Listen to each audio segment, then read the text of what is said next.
बर्बरीक ने यहाँ पर तपस्या करके माँ भगवती से प्राप्त किया था आशीर्वाद और शक्तियाँ। जी हाँ मित्रों, मैं बता दूँ, इस समय मैं मौजूद हूँ कठवारा में, यानी कि लखनऊ से करीब 18 किलोमीटर चलने के बाद मड़ियाहू वाले रास्ते पर बक्सी का तालाब पड़ता है। वहीं पर स्थित है माँ चंद्रिका धाम, जो कि गोमती नदी के तट पर स्थित है और यह बर्बरीक की तपोस्थली है। मित्रों, मैं बता दूं, प्राचीन काल में इस मंदिर की खोज कैसे हुई। यहीं पर स्थित गांव के चरवाहे अपनी भैंस चराया करते थे यहाँ पर, और जब भैंसें एक शाम चर कर लौटी तो वह बिल्कुल कीचड़ नहीं लगा हुआ था उनके शरीर पर। वह स्वच्छ जल में नहा करके अपनी सींगों में कमल पुष्प धारण किए हुए जब गांव के अंदर घुसी, तब गांव वाले बड़े आश्चर्यचकित हुए कि इनके सींगों में यह कमल का फूल कैसे आया। यह सब देखते हुए अगले दिन गांव के लोगों ने भैंसों के पीछे पीछे उनके रास्ते पर चलना चालू किए।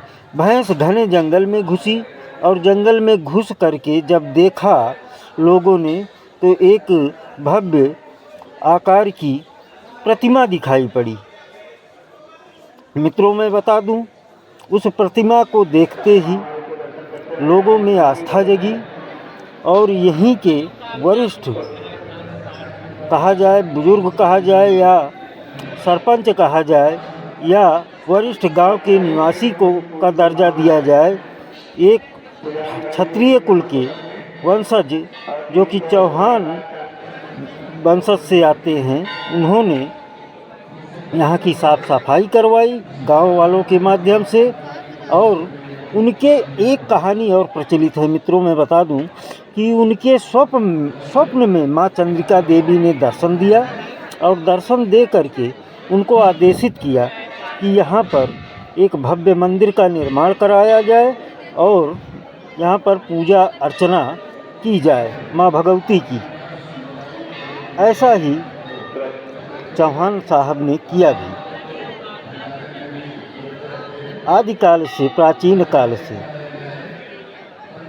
इसी तरीके से इस मंदिर में आप लोगों को जैसी यह भीड़ दिख रही है, और यह मंदिर मित्रों मैं बता दूं गोमती तट पर तो स्थित ही है। मंदिर के अंदर एक भव्य कुंड भी बनाया गया है, जिसमें कुंड के बीचों बीच भगवान शिव की एक प्रतिमा भी स्थापित है, जो बड़ा ही शोभनीय है। लाखों की संख्या में भक्त यहाँ पर आते हैं, जैसा कि आप लोग देख सकते हैं किस तरीके से यहाँ पर भीड़ बनी हुई है। मैं भी जब इस धर्मस्थली का, इस स्थान का जो व्याख्या, जो स्कंद पुराण के पन्नों में लिखा भी गया है कि किस तरीके से इस स्थान को महत्व दिया गया और किस सन में किस तरह से इस मंदिर के आसपास की सफाई की गई, इस मंदिर का निर्माण कराया गया। यह मंदिर मित्रों मैं बता दूं 1 किलोमीटर के दायरे में फैला हुआ है। यहाँ पर आप आएंगे तो अंदर ही आपको धर्मशालाएं, खाने की सामग्री, होटल, जो भी कुछ है वह इस मंदिर प्रांगण के अंदर ही आप लोगों को मिलेगा। सबसे विशेष बात यहाँ की यह है कि स्वच्छता का ध्यान रखते हुए मंदिर में कहीं भी आपको आसपास या मंदिर के दायरे में जितनी दुकानें फैली हुई कहीं गंदगी देखने को नहीं मिलेगी। हनुमानगढ़ी धाम भी स्थित है, उसी धाम में इस समय मैं मौजूद हूँ, जहाँ पर श्री राम का पाठ चल रहा है। श्री राम जय जय राम माता जी कहती हुई नज़र आएंगी। मैं यहाँ के पुजारियों से भी बात करने की कोशिश की, लेकिन किसी पुजारी ने यह मंदिर कब से स्थापित है, यहाँ पर कितने काल से स्थापित है, यह पुजारियों को अभी तक ज्ञात नहीं है। पुजारी से बात करने पर पता चला कि यहाँ की जानकारी के लिए आपको यहाँ पर कार्यालय से संपर्क करना पड़ेगा।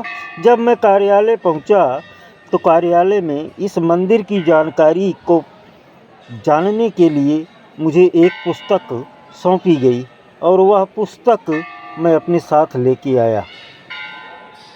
कहानियाँ बहुत हैं इस मंदिर के बारे में, क्योंकि घने जंगल के बीच में यह मंदिर छिपा हुआ था।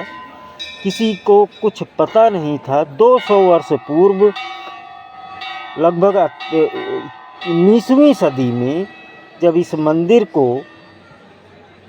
जंगल की साफ सफाई करके गांव के लोगों के द्वारा तब इस मंदिर का पता चला। और वह भी पता न चलता, क्योंकि मंदिर के अंदर जो कुंड स्थित है वह कुंड आज भी स्वच्छ जल से भरा हुआ यहाँ आपको देखने को मिल सकता है। बने रहिए वीडियो में। किस तरीके से लोगों की भीड़ है, और यह जो पंखा झलते हुए लोग आपको दिखेंगे, यह माँ की सेवा में लगे हुए लोग हैं। गर्मियों में, आज के दिन गर्मियों में तो यहाँ पर लोगों की, पंखा झलने वालों की, जो हवा देते रहते हैं भक्तों को, उनकी लाइन लगी रहती है। देखिए ये मंदिर के बाहर का जो दृश्य दिखाई पड़ रहा है, दूर दूर से दर्शनार्थी आते हैं। और इस शक्तिपीठ में, आदि शक्तिपीठ है मित्रों, मैं बता दूं, यहाँ पर ऐसा कहा जाता है कि आने वाला भक्त आज तक जो भी अपने लिए मांग कर गया है, जो भी मन्नतें मांगता है, वह उसकी पूरी होती है। ये जैसा कि बजरंग भोग आपको दिखेगा, इसी तरीके के अनेकों होटल आपको इस मंदिर के आसपास नज़र आएंगे। प्रशासन की भी व्यवस्थाएं हैं। यह हवन कुंड अनवरत चलता रहता है। यहाँ पर आने वाले भक्त इस कुंड में हवन अवश्य करते हैं। हालांकि मैं जिस समय पर आया हूँ वह समय महानवमी का दिन है, और महानवमी के दिन कुछ ज़्यादा ही भीड़ आपको देखने को मिल रही है। लाखों की संख्या में है यह भीड़। मुझे अफसोस है और ग्लानि भी है कि माँ भगवती का दर्शन, माँ चंडिका देवी का दर्शन मुझे दूर से ही प्राप्त हुआ। यह कार्यालय है मंदिर का, दान पात्र यहाँ पर रखा गया है। श्रद्धा भाव से जो भक्त आते हैं यहाँ पर चढ़ावा भी चढ़ाते हैं। तो बने रहिए वीडियो में। ऐसी वीडियो मैं आप लोगों के लिए लेकर आता रहता हूँ। जय माता दी। और एक बार अवश्य आइए, माँ आपको अगर बुलाती हैं। मिलते हैं किसी और वीडियो के साथ, तब तक के